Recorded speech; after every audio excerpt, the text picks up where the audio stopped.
Hey guys, today I'm going to tell you how to shake phone to report a problem on Instagram. If you're using Instagram and now you want to just shake your phone to report a problem, so let's see how you can do this.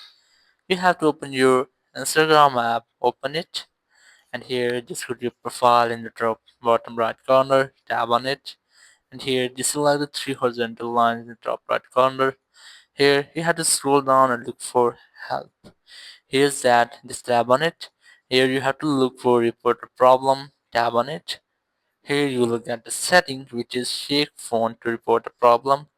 Just toggle it to on this setting.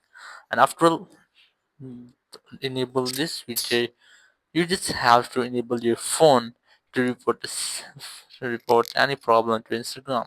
So that's how you can easily shake your phone to report a problem on Instagram. Thank you very much for watching the video, and the next video. Bye bye.